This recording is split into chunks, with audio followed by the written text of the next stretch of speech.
최영의 해설자들 시간입니다. 10시 구간 시장에서는 치열한 고민이 느껴지며 개인과 외국인의 수급 공방이 오늘 벌어지고 있습니다.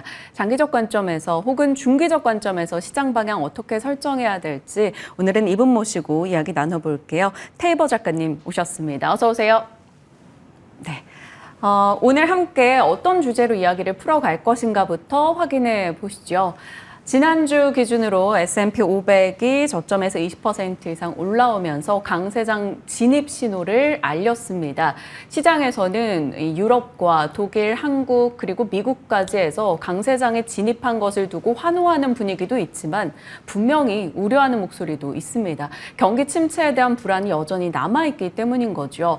과거에도 여러 버블 때 20% 이상 오르고 나서 추가적으로 하락을 기록했던 적이 있기 때문에 그것이 반복될까 우려감도 많은 상황입니다. 어떻게 바라봐야 될지 여쭤보겠습니다. 일단 정말 강세장에 진입한 걸까요? 어떻게 전망하고 계세요? 일단은 강세장이냐 약세장이냐에 대한 구분은 저희가 일단 어느 정도 바닥에서 올라왔느냐, 고점에서 어느 정도 빠졌느냐, 요걸 가지고 우리가 퍼센트 가지고 차트 가지고 하는 것이기 때문에 일단 차트상으로는 강세장이라고 볼 수 있습니다. 네. 그런데 이 부분에 있어서 지금 월가에서도 반응이 반반으로 나누어지는 것은 여전히 이제 핵심적인 것은 결국 고금리 상태인 것과 그다음 긴축이 진행되고 있다라는 점. 이 두 부분에 있어가지고 이제 우리 경제가 버텨낼 수 있을 것인가 이 부분에 대해서 고민을 많이 하고 있다라고 보시면 좋을 것 같습니다. 네. 사실 그렇다면 앞으로 이 증시 방향에 대해서는 그럼 금리나 경기에 대한 판단이 조금 좌지우지하게 될 텐데요. 하나씩 두드려보죠. 금리 같은 경우는 이번 6월은 뭐 스킵할 것이다라는 말이 많이 나왔지 않습니까? 그리고 나서 이제 7월 25bp 인상 얘기가 나오고 있는데 만에 하나라도 깜짝 인상을 하게 될까? 이 부분에 대한 경계의 목소리도 분명히 있어요. 지금 어떻게 보면은 그 부분에 있어가지고 시장에서는 지난주에 있었던 캐나다의 금리 인상, 네. 그리고는 호주의 금리 인상, 이 부분에 있어가지고 시장에서 미국도 이번에 금리를 올리지 않는다고 하더라도 다음에 또 올릴 수도 있을 것 같다. 이런 부분에 있어서 경계한다고 볼 수 있고 이번에 금리 인상에 대해서는 파월 연준 의장도 그렇고 그 외에 많은 연준 위원들, 인사분들이 계속해서 언론에다가 매스컴에다가 우리는 이번에는 홀딩하는 게 맞을 것 같다라는 얘기를 하고 있습니다. 이건 왜냐 그러면은 지난 1년 동안 너무 금리를 많이 올렸기 때문에 그 금리를 올린 것의 후폭풍이 점점 나타나고 있다. 이것에 대해서 우리는 지난주에 나왔던 경제 지표도 한 번씩 짚어봐야 되는데 네. 거기서는 이제 마킷에서 조사했던 PMI 지표 그리고는 ISM에서 조사한 미국의 서비스업 PMI 지표가 있는데 그 지표들이 예상치보다 상당히 낮게 나오고 있습니다. 그리고 지난주 목요일 날 나왔던 실업수당 청구 건수 역시도 26만 건 위로 올라오면서 예상보다 빠르게 뭔가 경기가 좀 둔화되고 있다는 시그널이 조금씩은 포착이 되고 있는 상황입니다. 그럼 이 상황에서 연준은 계속 지금 긴장하고 바라보는 것은 이 고금리를 버텨낼 수 있을 것인가. 지난 3월에 터졌던 은행 사태처럼 혹은 다른 데서 뭔가 문제가 생기는 게 아닐까에 대해서 좀 고민하고 있고 지난주에 조금 특징적인 게 뭐냐 그러면은 지금 현재 연준은 매 주마다 이제 대차대조표를 공개하고 있습니다. 네. 그 부분에 있어가지고 지난주에는 긴축, 말 그대로 채권 시장에 대한 긴축이 진행되지가 않았습니다. 왜 안 왔냐? 왜 이 긴축을 QT라고 하는 것을 약간은 속도 조절을 하고 있냐? 이 부분에 있어도 시장에서 지금 바라보고 있는 것은 곧 미국의 재무부에서 많은 양의 채권을 발행할 것이기 때문에 시장의 유동성이 그쪽으로 빨려 들어간다 그러면 시장이 흔들릴 수도 있다.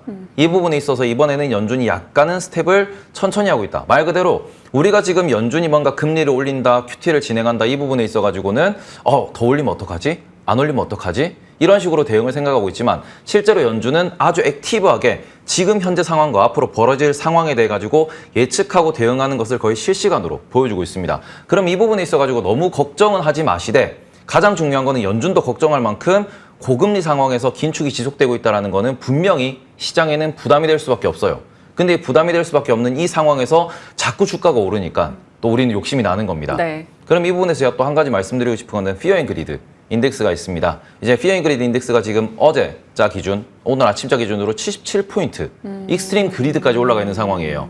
근데 이 부분이면은 보통 전문 투자자들이나 여기서 이제 투자를 업으로 하시는 분들은 대부분 약간 매도 쪽으로, 차익 실현 쪽으로 생각을 할 수밖에 없는 거고 이 상황에서 더 못 간다는 아니지만 가기가 부담스럽다. 그러다 보니 이번 6월 FOMC 혹은 6월 점도표에서 좀 더 민감하게 뭔가를 찾으려고 움직임이 나올 거다. 그리고는 이 부분에서도 계속 얘기하는 게 그래서 업사이드가 얼마나 남았냐라는 부분을 월스트리트에서도 많이 남지 않았다. 그러니까 조금씩 차익 실현하고 순환매를 하고 실적이 나오는 고금리를 버틸 수 있는 기업 중심으로 포트폴리오를 구성해 나가는 게 중요하다라고 좀 많이들 이야기하고 있다. 이렇게 생각하시면 좋을 것 같습니다. 사실 그것 때문에 어찌 보면 실적이 나오는 쪽 혹은 이 경기를 견딜 수 있는 빅테크 쪽으로 그간 쏠림이 더 있었던 건 아닐까 싶기도 합니다. 말씀 주신 대로 부채 한도 협상 문제로 인해서 재무부의 자금 조달, 결국 긴축 효과를 야기할 수 있기 때문에 그것 또한 경기가 잘 버텨줘야 하는 하나의 과정이 될 겁니다. 작가님은 어떻게 생각하세요? 어찌됐건 이 부채 한도 협상 문제로 인해서 이 인프라 투자는 늘어날 거지 않습니까? 그래서 경기 민감주도 그로 인한 반응을 지난주부터 좀 보이기도 했어요. 그런데 경기 우려감이 계속된다면 그 또한 시세의 연속성을 기대하기는 어려울 것 같고요. 어느 쪽에 조금 더 무게를 두고 보고 계세요? 지금 나스닥이 먼저 올라갔던 이유, 그 부분 같은 경우에는 AI가 촉발하면서 상승이 만들어졌고요. 네. 그리고는 이런 기업들이 대부분 얘기하는 게 AI가 실제로 사람을 해고하고 있다, 비용을 효율화하고 있다, 이러면서 올라가고 있습니다. 실적 기대감이 있다라는 거죠. 그리고는 우리가 앞으로 재무부가 이제 채권을 발행하고 돈을 땡기면은 이걸로 또 투자를 진행할 것이고 경기를 부양할 것이다. 네. 라는 얘기를 하고 있는데 여기서 한 가지 고민되는 것은 그러면은 충분한 채권을 발행할 수 있을 것인가? 이 부분에 있어서 조금 고민이 많아요. 그래서 충분한 돈이 있어야 충분한 경기 부양을 할 수 있을 텐데 지금 보면은 민주당도 분명히 IRA 이런 측면에서는 양보한 부분이 분명히 존재한다. 네. 이러면서 과연 우리가 정말로 버틸 수 있냐라는 이 부분을 앞으로 계속 데이터를 바라봐야 된다라고 하는 아주 피곤한 장이 이어질 수밖에 없다라는 부분은 결국에는 무엇 하나 만족스러운 상태가 아니라는 거죠.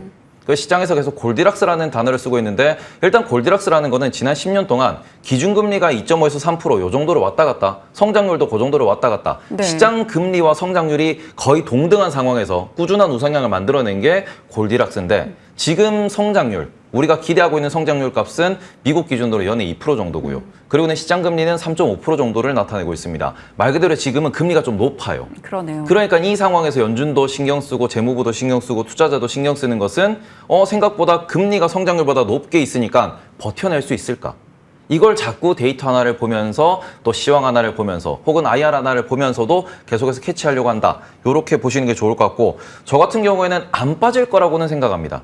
왜 그렇게 생각하냐 그러면은 네. 연준이 계속 실시간으로 조절하는 이유는 무너진다. 여기서 무너지면은 와르르 무너질 수 있기 때문에 이 부분을 경계하면서 계속 조절을 하는 거고요. 그러니까 무너뜨리지 않겠다라는 이 의지를 시장도 알고 있기 때문에 조금 더 욕심을 내고 있다. 라고 보시면 될 것 같고 그 기대감, 그 심리를 무너뜨릴 만큼 큰 사건이 터지지 않기를 바라면서 저 같은 경우에는 오히려 이럴 때는 현금 비중을 조금씩 늘려나가시고 그리고는 목표 주가를 설정해 놓으시고 목표 주가에 도달하면은 거기서는 과감히 매도를 하시고 약간 후회 없는 매매를 하시는 게 맞지 않나 이렇게 말씀을 드리고 싶습니다. 네. 시장이 빠지고 흔들린다 보다는 어느 정도의 속도 조절은 나올 것이고 그것을 좀 잘 활용해서 이익을 챙겨보는 상황으로 이제 기회로 여겨보자 이렇게 정리하겠습니다. 자, 그럼 테슬라 쪽 얘기해 볼게요. 거의 테슬라 원맨쇼가 진행되고 있는 최근입니다. 11거래 연속해서 상승, 시총 1000조 돌파 소식도 들려오고 테슬라 뉴스들만 보면 더 가야 합니다. 그만큼 긍정의 소식들이 쏟아지고 있고 국내도 영향을 받아서 오늘장도 2차 전지가 꽤 많이 상승을 장악하고 있는데요. 어떻게 판단하시는지 2차 전지 섹터 의견 듣고 싶어요. 국내 2차 전지 같은 경우에는 조금은 혼재돼 있는 게 정말로 돈을 벌고 실적을 성장하는 말 그대로 앞으로 더 상승할 수 있는 이런 기업들이 시장에 분명히 포진해 있습니다. 그런 기업들 같은 경우에는 최근에 솔직히 5월에는 약간의 반도체 랠리에서는 좀 소외되기도 했어요. 그런 부분에서 다시 올라간다라는 것도 볼 수 있는데 이 중에서 조금 주의해야 되는 종목들도 분명히 있다라는 점에서 지금은 2차 전지는 조금 조심스럽지만 정말 공부를 많이 하셔야 된다. 이게 말 그대로 2021년도에 10배씩 올라왔던 섹터에서 지금부터는 가봐야 1배, 2배, 3배 요 정도이기 때문에 요 구간에서는 욕심을 내기보다는 진짜로 돈을 벌고 꾸준한 성장을 할 수 있는 기업들 중심으로 투자를 하셔야 되고 테슬라 같은 경우에는 지난 1월부터 계속해서 돌아가면서 호재가 나오면서 반등을 했어요. 네. 1월 같은 경우에는 시장이 많이 빠져서 2월에 살짝 조정을 받고 3월에는 오히려 은행 사태로 돈이 풀리면서 4월, 5월에는 AI 덕분에 그리고는 6월에 이제 마지막으로 피날레로 약간은 테슬라가 뭔가 우리가 표준화 를 선도한다라고 하면서 또 올라가고 있고요. 이 상황에서 한 가지 걱정하셔야 되는 거는 모두가 약간 욕심을 부리는 상황에서 다음 호재는 무엇이 될 것인가. 그러니까 지금 마이크로소프트, 애플, 구글 신제품도 발표하고 AI도 얘기가 나오고 표준화까지 묻었어요. 그럼 여기에서 추가적인 호재는 무엇이 있을까에 대해서도 고민이 좀 된다라는 점에서 좀 단기로 급등하는 거는 비중을 좀 조절하시는 것도 좋지 않을까. 네. 그러면 2차 전지 내에서도 좀 덜 갔던 분야도 분명히 있을 거 아닙니까? 뭐 분리막이라던가 이런 식으로요. 좀 다른 소외돼 있었던 2차 전지 내 밸류체인 종목들, 뭐 오늘에서야 폐배터리도 오르긴 합니다만 한동안은 폐배터리도 좀 잠잠했거든요. 이런 쪽으로 기회를 가져볼 섹터는 없나요? 저 같은 경우에는 2차 전지는 순환매가 계속해서 발생한다. 네. 그 상황에서 주도하는 기업을 계속해서 골라내셔야 된다. 이렇게 말씀을 계속 드리고 있는데 지금 저 같은 경우에는 장비주를 되게 좋게 생각을 합니다. 장비주. 네. 그런데 장비주 같은 경우는 이제 지난주, 지지난주에 조금 반등을 많이 준 상황이고요. 방금 말씀하신 분리막이나 동박 같은 경우에는 핵심은 이 친구들이 정말로 돈을 벌 수 있느냐, 이익을 남길 수 있느냐인데 아직까지는 그 부분에 대한 증명이 되지 않고 있습니다. 그래서 지금 보시면은 계속해서 수급이 들어오는 게 양극재로 수급이 들어왔다가 네. 또 장비주는 조금 파도는 낮지만 떨어졌다 빠졌다를 올랐다를 반복하고 있다. 이런 점에서 돈을 버는 섹터들은 올라갑니다. 셋업체도 마찬가지죠. 그런데 지금 동박 같은 경우나 아니면은 분리막 같은 경우에는 아직까지 그 섹터 혹은 그 사업부를 떼놓고 보면은 적자인 기업들이 많죠. 이러다 보니까 약간은 좀 힘이 없다라는 부분에서 지금은 가는 놈이 가는 그런 식으로 좀 매매를 하셔야 되지 않나라고 생각합니다. 그럼 작가님은 하반기에 어떤 섹터가 제일 좀 메리트 있다라고 판단하세요? 지금 접근하기에도. 저 같은 경우는 여전히 하반기에는 핵심은 반도체가 될 것이다. 반도체. 네, 지금 같은 경우는 우리가 지금 삼성전자를 기준으로 말씀드리면 6만 원에서 7만 원대로 확 올라왔죠. 그러고는 약간은 차익 실현이 발생하는 이런 상황인데 그러고 난 뒤에 이번 사이클, 저는 이제 사이클적인 측면으로 말씀을 많이 드리는데 이번 사이클의 고점에서 삼성전자가 7만 원에 머물 것이냐, 더 못 갈 것이냐 라는 측면에서는 앞으로도 위가 더 열려있다고 볼 수 있죠.